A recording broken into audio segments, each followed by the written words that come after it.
तो पिछले लेक्चर में हमने मैकेनिकल एनर्जी का कॉन्सेप्ट सीखा और उसमें वो 7 पॉइंट्स एचसीवी के मैंने आपको समझाए और उसकी थ्योरी के वो पॉइंट थे और मैंने वो लिंक भी किया पिछले वीडियो के साथ। अगर आप देखेंगे आपके ग्रुप पे वैसे भेजा था वो पेज और उस वीडियो के साथ भी वो लिंक कर रखा है।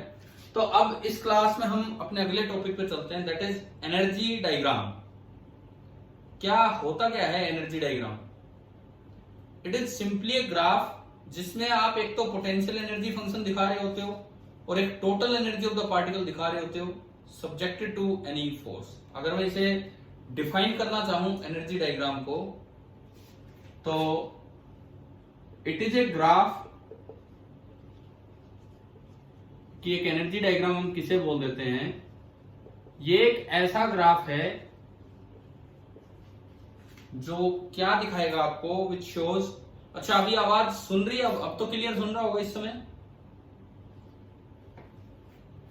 हाँ भाई वो हो सकता है पिछले लेक्चर के समय कोई नेटवर्क प्रॉब्लम थी या क्या था। विच शोज बोथ क्या क्या, एक तो पोटेंशियल एनर्जी फंक्शन, एक तो पोटेंशियल एनर्जी फंक्शन जिसको हम बोल देंगे u as a function of x। एक तो ये वाला उस ग्राफ में रिप्रेजेंट होगा एंड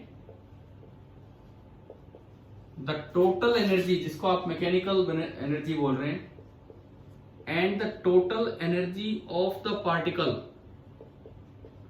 पार्टिकल की जो टोटल एनर्जी है मैकेनिकल एनर्जी।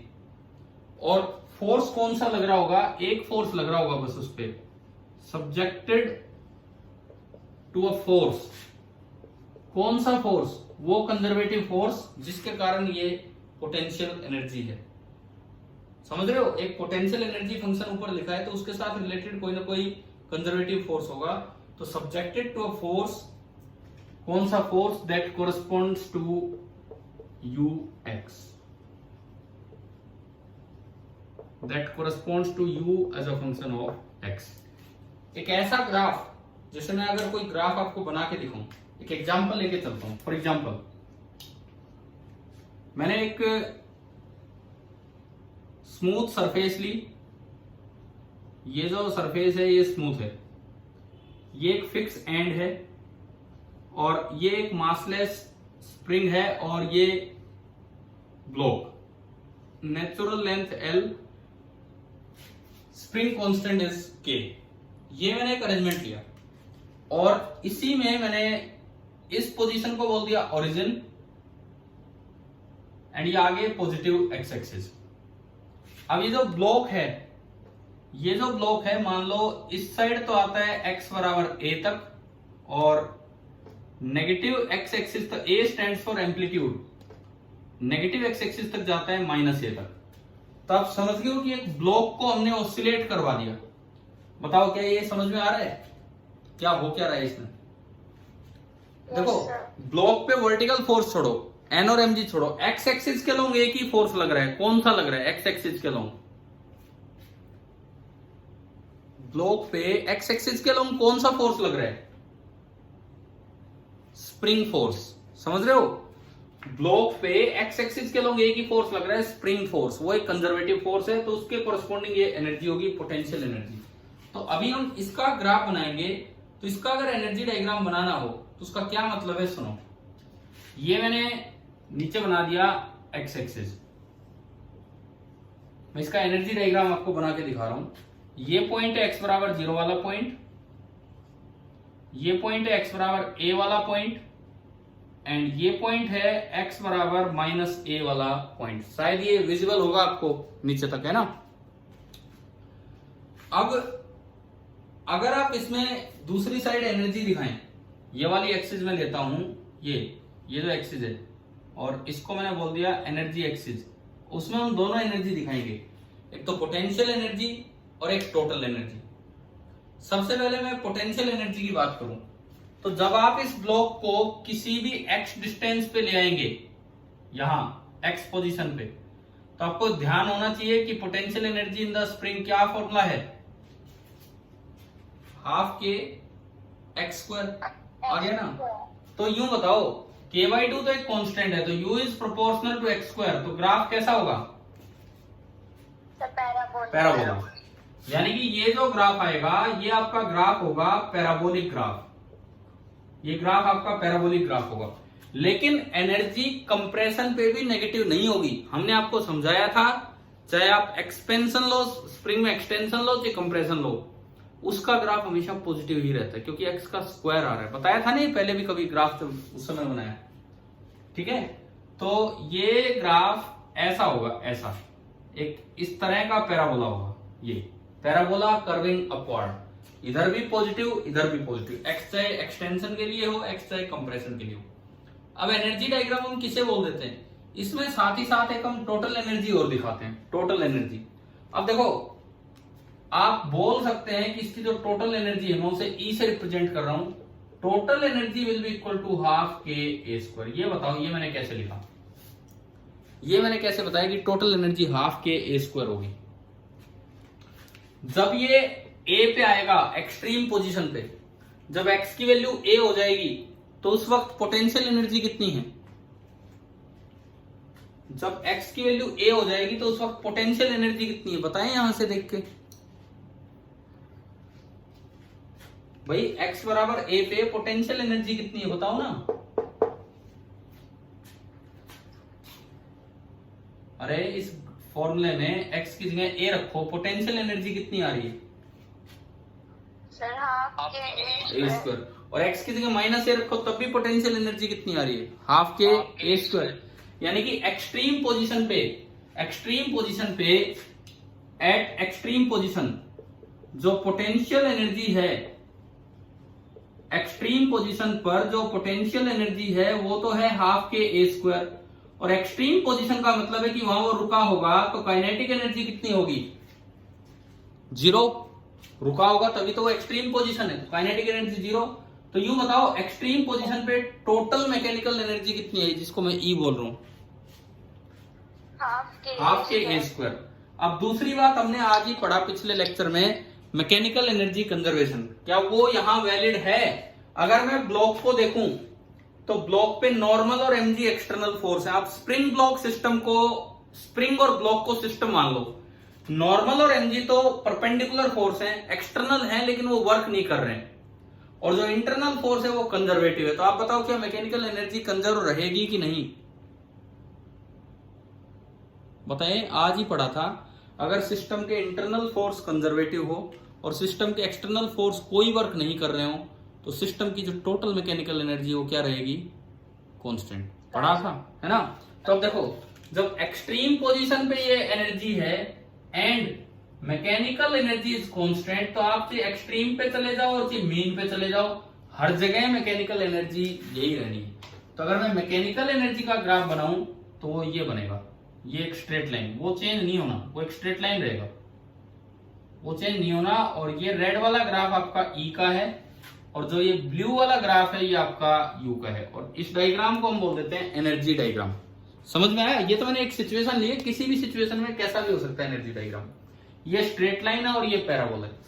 एक बार बताओ क्या ये क्लियर है क्या एनर्जी डायग्राम,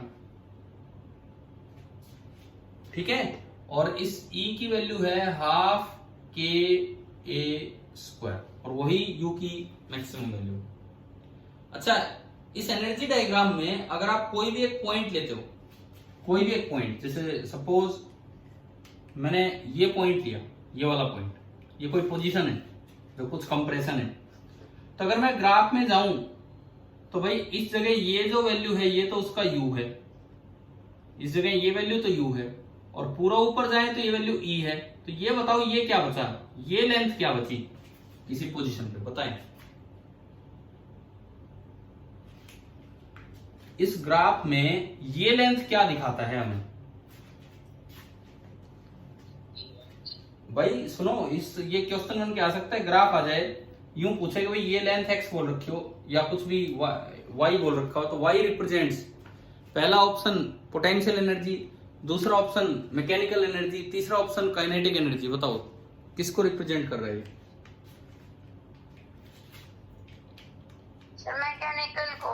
मैकेनिकल तो पूरी है, मैकेनिकल तो ये पूरा है रेड। यहाँ पे अगर आप देखते हो तो ये पूरी, ये जो है this is the complete mechanical energy. Kinetic sir. हाँ बिल्कुल सही, काइनेटिक। बिल्कुल सही। ये जो है ये this is the potential energy, ये जो आपका है ये है पोटेंशियल एनर्जी। तो ये तो बचा हुआ है ना, मैकेनिकल एनर्जी में से पोटेंशियल एनर्जी घटाओगे, यानी कि ये लाइन, ये जो आपका E माइनस यू है, ये किसको शो करेगा किसी भी जगह? Kinetic energy. समझ लो इस एनर्जी डायग्राम में सिंपल ये क्वेश्चन आ जाए, ठीक है। Yes sir. अगला सवाल, अगला सवाल, क्या ये पार्टिकल, ये इसकी टोटल एनर्जी है, ये इसकी टोटल एनर्जी है, क्या ये पार्टिकल का जो पोटेंशियल एनर्जी ग्राफ है वो इससे ऊपर जा सकता है क्या? क्या ब्लू लाइन रेड लाइन से ऊपर जा सकती है या नहीं जा सकती? ये हमारा अगला सवाल है। क्या ब्लू लाइन रेड लाइन से आगे जा सकती है या नहीं? No sir. क्यों, क्या रीजन क्या है इसका? किसी भी सेंस में रीजन बता दो, कैसे भी, कैसे भी, मतलब ठीक है आपने बिल्कुल सही जवाब दिया, कुछ भी रीजन दे दो जो दिमाग में आ रहा है वो, कोई भी बच्चा यार। सर मैकेनिकल एनर्जी तो उनका सम होती है, फिर काइनेटिक एनर्जी अगर जीरो पे तो भी पोटेंशियल एनर्जी उसके। हाँ, इसका रीजन इन्होंने बिल्कुल सही दिया है कि काइनेटिक एनर्जी कभी नेगेटिव नहीं होती, बस आपको ये बोल देना है। क्योंकि अगर ये पोटेंशियल एनर्जी का ग्राफ इससे ऊपर चला गया, अगर ये पोटेंशियल एनर्जी का ग्राफ अगर यू ई से ज्यादा हो गया, अगर यू ई से ज्यादा हो गया तो ई बराबर होता है के प्लस यू, ई बराबर के प्लस यू, यानी कि के बराबर ई माइनस यू। और अगर u बड़ा हो गया तो k नेगेटिव हो जाएगा। और क्या नेगेटिव काइनेटिक एनर्जी कभी होती है क्या?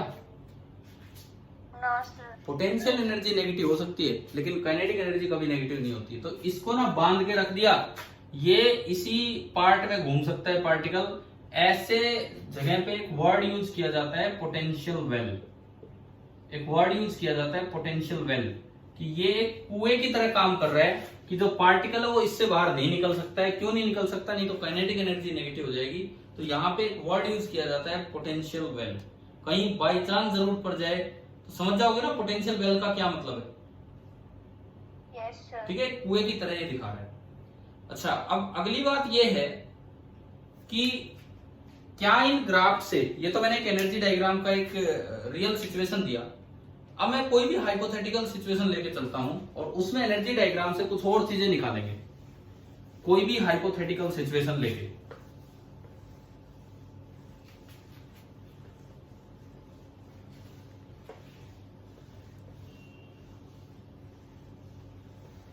देखिए अभी जो मैं यहां पे बनाऊंगा, this is a hypothetical energy curve. मतलब मेरे पास कोई एग्जाम्पल नहीं है इसके लिए, मैं तो एक सिंपल क्वेश्चंस किस तरह के आ सकते हैं वो सिखाने के लिए आपको बनवा रहा हूं। सपोज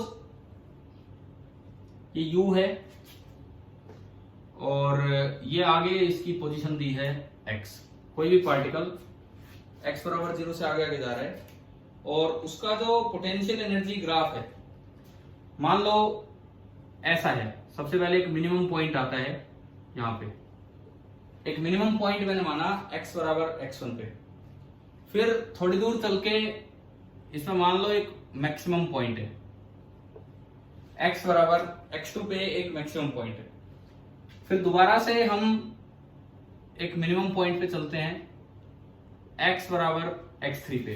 ये लोकल मैक्सिमम और मिनिमम होते हैं, मैक्सिमम का प्लूरल होता है मैक्सिमा, लोकल मैक्सिमा और मिनिमा होते हैं ये, कोई कहीं इस तरह से। और ये ग्राफ तो आप कितना भी आगे तक ले जा सकते हो। सपोज आप इसको और ऊंचाई पे ले गए and this is x4 and बस उसके बाद ये नीचे आ रहा है ये ग्राफ। मैंने एक आर्बिट्रेरी पोटेंशियल एनर्जी कर्व ले लिया, टोटल एनर्जी अभी बनाऊंगा। पहले तो मैं इनका मतलब निकालूं कि ये जो पोटेंशियल एनर्जी कर्व है, आपको अगर ध्यान हो फोर्स वाले चैप्टर में हमने फोर्स का ग्राफ देख के स्टेबल अनस्टेबल इक्विलिब्रियम डिटरमाइन किए थे। याद है कि भाई जहां फोर्स जीरो वहां तो इक्विलिब्रियम है, फिर थोड़ा आगे डिस्प्लेस करके देखा फोर्स नेगेटिव है तो स्टेबल, फोर्स पॉजिटिव है तो अनस्टेबल। याद है क्या थोड़ा बहुत ऐसा इक्विलिब्रियम पढ़ाया था कभी फोर्स वाले चैप्टर में न्यूटन्स लॉ के समय? याद है ना? तो अभी ये चीज इसमें अप्लाई करेंगे। अब हम पोटेंशियल एनर्जी कर्व में ये चीज अप्लाई करेंगे, पोटेंशियल एनर्जी कर्व में। तो आप सबसे पहले एक चीज देखो इसमें इक्विलिब्रियम कहाँ है, पहले आप ये बताओ। इक्विलिब्रियम का मतलब होता है जहां नेट फोर्स जीरो होता है वो। अगर u as a function of x दिया हो, if u as a function of x आपको पता है, तो जो fx होता है फोर्स का x कंपोनेंट, वो x के लॉन्ग ही लग रहा है, वो f मान लो। आपको ध्यान होना चाहिए ये फॉर्मूला था माइनस du/dx। भाई मैंने कुछ दिन पहले आपको पढ़ाया था ग्रेडियंट, नेगेटिव ग्रेडियंट पढ़ाया था अगर u as a function of x y z है तो नेगेटिव ग्रेडियंट। तो मैंने माना कि u खाली x का फंक्शन है तो वहां से fx आ जाएगा सिंपली माइनस du/dx, बस ये उसी ग्रेडियंट से। या खाली f भी लिख सकते हो माइनस du/dr, इस तरीके से। अब du/dx का मतलब है नेगेटिव ऑफ स्लोप, du/dx का मतलब है negative of slope of ux curve. तो इक्विलिब्रियम अगर ढूंढना है, इक्विलिब्रियम अगर ढूंढना है तो उन पॉइंट्स पे होगा जहां स्लोप जीरो होगी। स्लोप जीरो होती है या तो मैक्सिमम पॉइंट पे या मिनिमम पॉइंट पे। आप देखो, आप अगर इसमें देखते हो यहां टेंजेंट डाला तो उसकी स्लोप कितनी है,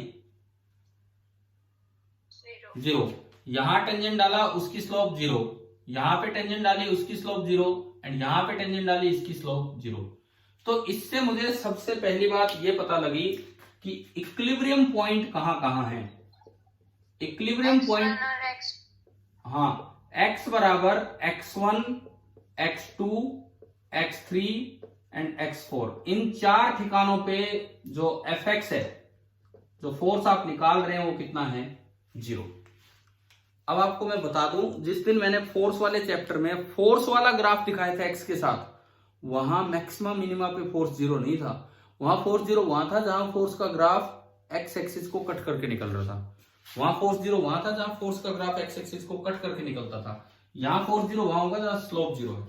चलो जी, ये बात तो होगी। अब थोड़ा इक्विलिब्रियम का टाइप डिसाइड करने का काम करते हैं कि किस तरह का इक्विलिब्रियम है। एनर्जी डायग्राम से इक्विलिब्रियम की टाइप डिसाइड करते हैं। कैसे देखते थे हम इक्विलिब्रियम की टाइप?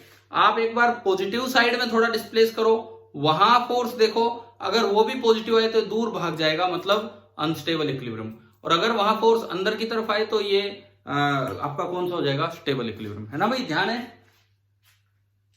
ठीक है, तो चेक करते हैं। सबसे पहले x1 पे चेक कीजिए। x1 पे अगर आप चेक करते हैं तो देखो यहां तो फोर्स जीरो है, आप थोड़ा सा इसको पॉजिटिव डायरेक्शन में डिस्प्लेस करो। अब उस दिन में अगर आपको बताऊं, फोर्स वाले ग्राफ में मैंने यहां से रीड करवाया था, यहां से एक्सिस से। अगर ये फोर्स का ग्राफ होता और मुझे चेक करना होता इक्विलिब्रियम, तो मैं यहां देखता तो फोर्स पॉजिटिव है, तो पॉजिटिव डिस्प्लेस किया तो फोर्स भी पॉजिटिव हुआ, तो वो हो जाता था आपका कौन सा इक्विलिब्रियम।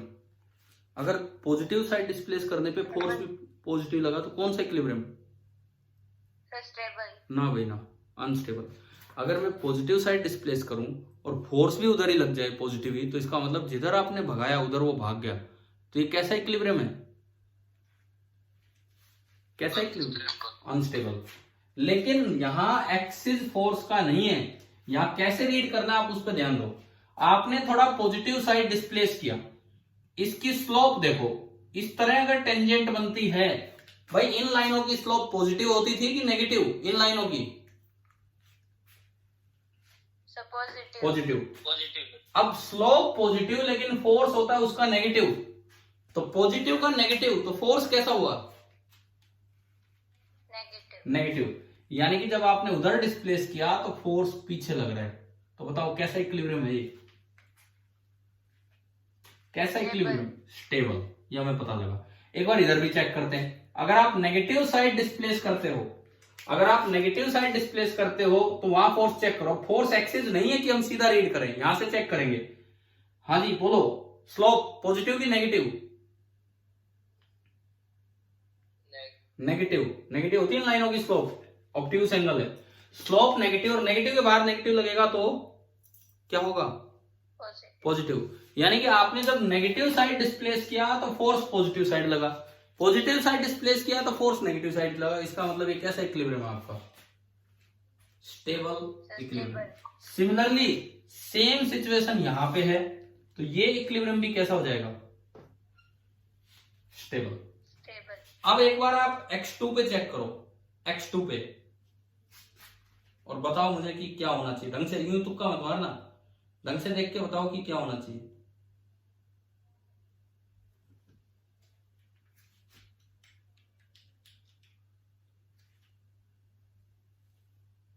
Unstable sir. हाँ बिल्कुल सही है। कैसे?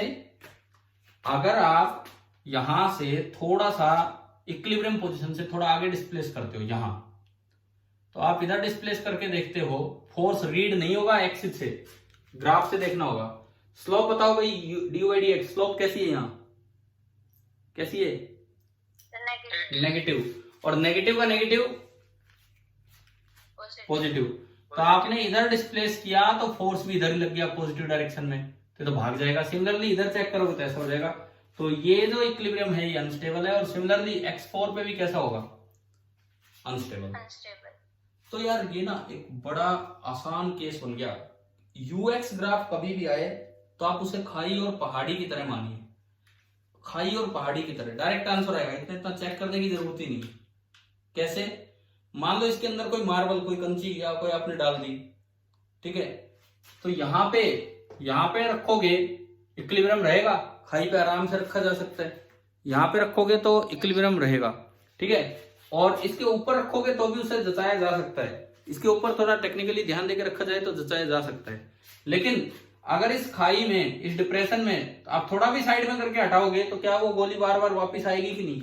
मार्बल पीस आएगा। तो ये कैसा इक्विलिब्रियम है? स्टेबल। ये क्या है? जैसे उस खाई पे, पहाड़ी पे आपने मार्बल पीस रखा, कोई हल्का सा भी उसको डिस्प्लेस करेगा तो वो भाग जाएगा। तो ये कौन सा इक्विलिब्रियम है? अनस्टेबल। इसका मतलब क्या है? आपने फोर्स से चेक किया, फोर्स निकाल के चेक किया, तो क्या ये रिजल्ट याद हो जाएगा जो मैं अभी बोल रहा हूं? ठीक है, मतलब अगर हम इसको लिखें तो क्या रिजल्ट बन रहा है कि UX graph is analogous to UX graph, FX graph नहीं, एफएक्स ग्राफ पे मत कर देना, यूएक्स ग्राफ के बारे में बोल रहा हूं कि दिस इज एनालोगस टू क्या बोले, मार्बल रोलिंग अराउंड इन ए, किसमें भाई? इस शेप को क्या नाम दें हम?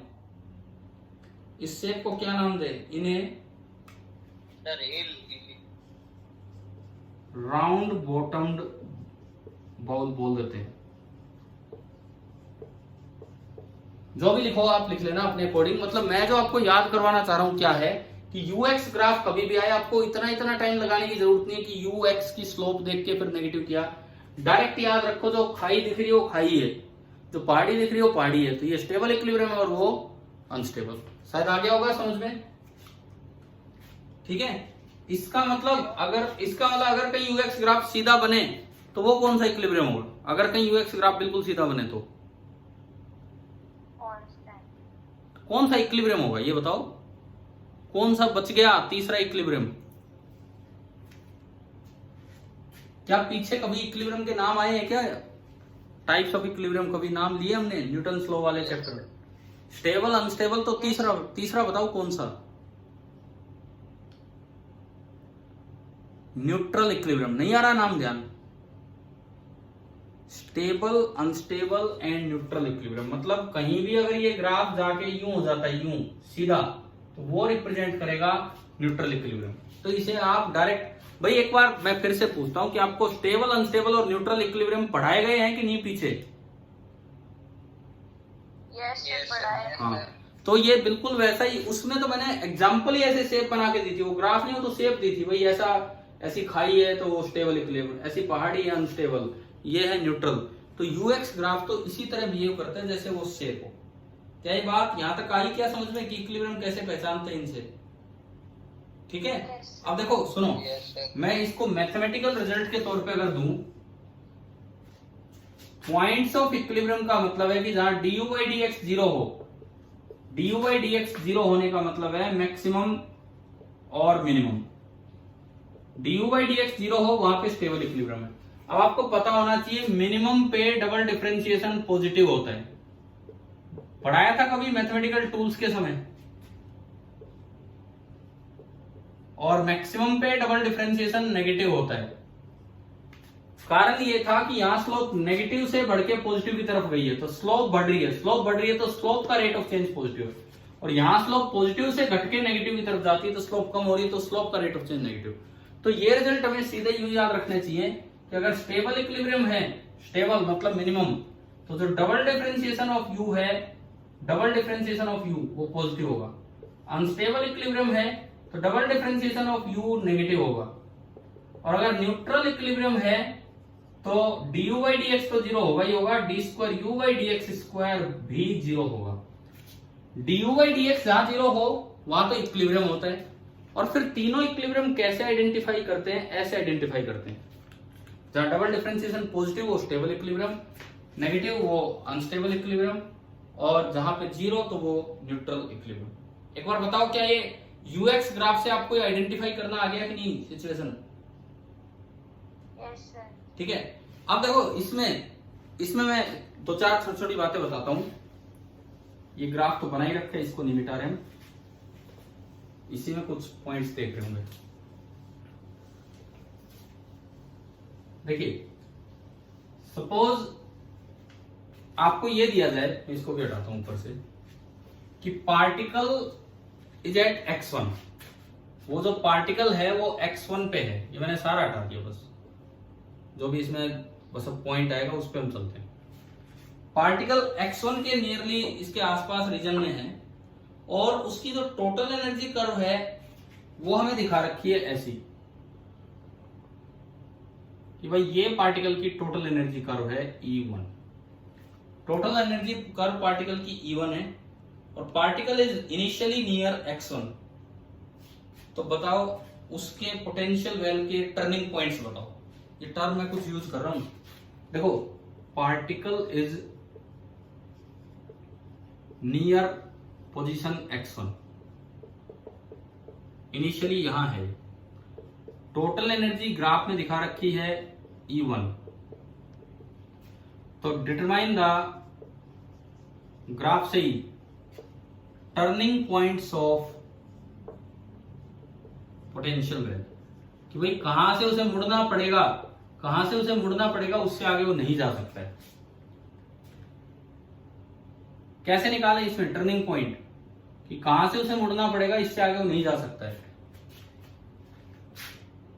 कैसे निकालें बताओ? अभी पढ़ाया था आज, क्या उसकी काइनेटिक एनर्जी नेगेटिव हो सकती है? No sir. इसका मतलब u कभी भी E से ऊपर नहीं जाएगा। तो ये जब ऑसिलेट करेगा तो ये ज्यादा से ज्यादा बस यहां तक और यहां तक। तो ये जो दो पॉइंट्स होंगे इनको बोलेंगे turning points of its potential well. समझ में आ गया? ठीक है भाई, ये दो पॉइंट्स में कुछ भी नाम दूं, सपोज एक XA और एक XB, तो जो टर्निंग पॉइंट्स होंगे वो होंगे XA एंड XB। तो इससे बाहर वो नहीं निकल सकता। क्लियर हो गया कि नहीं? ठीक है, अगर मान लो ये टोटल एनर्जी थोड़ी ज्यादा होती, सपोज उसकी टोटल एनर्जी यहां दी होती E2, अब उसके टर्निंग पॉइंट कहां होते, कैसे डिसाइड होते? आप E2 वाली लाइन को बढ़ा देते, ये देखो, मान लो यहां कहीं है पार्टिकल, तो ज्यादा से ज्यादा इसको तो क्रॉस कर पाता, लेकिन वो ज्यादा से ज्यादा कहां तक जा पाता? एक टर्निंग पॉइंट ये हो जाता, X कैपिटल A बोल देता हूं, और एक टर्निंग पॉइंट ये हो जाता X कैपिटल B। तो आप बताओ, ग्राफ देख के क्या आपको उसकी लिमिट पता लगी कि वो कहां तक जा पाएगा? Yes sir. ठीक है, अब अगली चीज, इस एनर्जी ग्राफ से हमने टर्निंग पॉइंट भी सीख लिए, हमने काइनेटिक एनर्जी निकालना भी सीखी, हमने इक्विलिब्रियम का कौन सा इक्विलिब्रियम है ये निकालना भी सीखा। अगली चीज है कि इससे थोड़ा फोर्स का आइडिया लूं मैं। आखिरी पॉइंट मान लो, क्योंकि क्लास के आखिरी 7-8 मिनट चल रहे हैं, तो अब हम ये देखते हैं। मान लो इससे हाँ जी सर, इससे काइनेटिक एनर्जी कैसे निकालें? वो तो वही है, किसी भी वक्त आपको टोटल एनर्जी दी है, किसी भी वक्त आपको टोटल एनर्जी दी है। सपोज जैसे ये वाला केस है, ये तो वही केस है जो पहले था, टोटल एनर्जी है E1, और मान लो उसकी पोजीशन ये है, तो क्वेश्चन आएगा तो ग्राफ में वैल्यू दी होंगी। पोजीशन ये है तो उस पर आप ढूंढ लो कि पोटेंशियल एनर्जी कितनी है। तो ये तो पोटेंशियल एनर्जी ये टोटल एनर्जी, टोटल में से पोटेंशियल घटाओगे तो क्या बचेगी उसकी, काइनेटिक एनर्जी। सपोज जैसे ऐसे सवाल आ जाए यार, ये ग्राफ है एक्स के साथ यू का ग्राफ ये है, और यहां में दे दी total energy E. Total energy की वैल्यू दे रखी है 10 जूल, टोटल एनर्जी की वैल्यू दे रखी है 10 जूल, और बीच में दिखाया है कि पार्टिकल इस पोजीशन पे है x बराबर 1 मीटर पे, और वहां जो उसका पोटेंशियल एनर्जी का ग्राफ है वो दिखा रखा है 3 जूल पे। अब पूछे बताओ काइनेटिक एनर्जी कितनी है 1 मीटर पे, कितनी होगी? जब पार्टिकल x बराबर 1 मीटर पे है तो उसकी काइनेटिक एनर्जी कितनी होगी बताएं? 7। हाँ, 10 में से आप 3 सब्ट्रैक्ट कर देंगे तो 10 माइनस 3 ये आपका हो जाएगा 7। अब एक मिनट बताओ आप, क्या एनर्जी ग्राफ, एनर्जी डायग्राम से कैसे चीजें एनालाइज करनी है, यहां तक आया समझ में? ठीक है, आखिरी काम आज की क्लास का, इससे फोर्स का ग्राफ का आइडिया लेना हो। कई बार क्या होता है सवाल ऐसे आ जाते हैं, एनर्जी ग्राफ दे रखा, उससे नीचे 4 ऑप्शन दे दिए, फोर्स की ग्राफ आइडेंटिफाई करो। अब मुझे ये हटाओ, ये लिमिट टर्निंग पॉइंट वगैरह हटाओ, x1 x2 x3 x4 बस ये है। मुझे इसके कोरस्पॉन्डिंग इसका fx ग्राफ देखना है। मैंने अभी पार्टिसिपेंट देखे थे, ऑलमोस्ट सभी बच्चे हैं जो नॉर्मल क्लास में रहते हैं, ऑलमोस्ट उतने हैं जो नॉर्मल क्लास में रहते हैं। चलो अच्छी बात है यार, आप सभी इस समय प्रेजेंट हैं क्लास में। भाई ये टॉपिक सभी को क्लियर हो गया, एनर्जी डायग्राम? Yes sir. ठीक है, तो आखिरी काम है कि fx कैसे बनाएं, कि ये फोर्स का ग्राफ कैसे बनाएं। तो देखो सबसे पहली बात, जहां जहां इक्विलिब्रियम है वहां फोर्स 0 होना है, x1 पे फोर्स 0 होना है। जहां भी मैक्सिमम या मिनिमम है, जहां भी मैक्सिमम या मिनिमम है वहां पे ये जो फोर्स है ये 0 होना है। तो हमें ये तो पता लग गया कि ये फोर्स वाला ग्राफ 4 जगह इसको कट करेगा ऐसे। अब मैं बनाता हूं इसको देख के, ये ग्राफ यूं आएगा, यहां से यूं जाएगा, मैं ऊपर वाले के अकॉर्डिंग बना रहा हूं, जो ऊपर है उसके अकॉर्डिंग। उसके बाद ये यूं जाना है, जस्ट ऊपर वाले ग्राफ को देख के हम बना रहे हैं और कुछ नहीं कर रहे हैं। और फिर ये नीचे आ जाना है, एंड देन बस पड़ा रहेगा आगे जो भी। भाई कैसे बनाया आप बताओ, कैसे हमने उसको देख के ये ग्राफ कैसे बनाया? देखो, क्या इस बात को आप सेटिस्फाई कर रहे हो कि x1 पे इक्विलिब्रियम है, x2 पे इक्विलिब्रियम है, x3 पे इक्विलिब्रियम है और x4 पे इक्विलिब्रियम है? Yes sir. क्योंकि इन चारों पे फोर्स कितना है? 0। ठीक है, एक बार ये और बताओ टाइम कितना बचा है इस क्लास का? 4 मिनट है। ठीक है, सुनो, आपने ये आइडेंटिफाई कर लिया कि इन चारों पे फोर्स 0 है। अब देखो x1 पे फोर्स है 0, x1 पे कैसा इक्विलिब्रियम है? कैसा इक्विलिब्रियम है? स्टेबल। स्टेबल का मतलब है कि अगर आप थोड़ा भी आगे चलाओगे तो फोर्स नेगेटिव होना चाहिए कि पॉजिटिव? बोलो भाई, स्टेबल इक्विलिब्रियम का क्या मतलब है? थोड़ा भी आगे चलाओगे तो फोर्स नेगेटिव होना चाहिए कि पॉजिटिव? नेगेटिव। तो आप देख सकते हैं कि ये फोर्स एक्सिस से रीड होगा और ये नेगेटिव हो रहा है, यानी कि फोर्स उल्टा लग रहा है। या फिर आप थोड़ा पीछे चलाओगे तो फोर्स पॉजिटिव होना चाहिए और ये आगे। क्या ये बात आ गई समझ में? बताओ, यहां स्टेबल इक्विलिब्रियम था और फिर ये यहां स्टेबल इक्विलिब्रियम है, कैसे समझ में आया? क्या क्लियर है कि नहीं? ठीक है, दूसरा तरीका F होता है माइनस du/dx। यहां बताओ स्लोप नेगेटिव है कि positive? Negative. Slope is negative, obtuse angle है। du/dx नेगेटिव है तो माइनस du/dx क्या हो जाएगा? पॉजिटिव। यानी कि इस जगह फोर्स बनाना था ऊपर पॉजिटिव, यहां मैक्सिमम मिनिमम पॉइंट है तो फोर्स 0। इससे थोड़ा आगे चलो, स्लोप कैसी है? पॉजिटिव। तो माइनस du/dx क्या होगा? नेगेटिव। माइनस du/dx नेगेटिव तो फोर्स नेगेटिव। देखो मैंने फोर्स को नीचे भेज दिया। मतलब आप ये समझो कैसे मैंने ऊपर वाले ग्राफ को देख के नीचे वाले ग्राफ बनाए।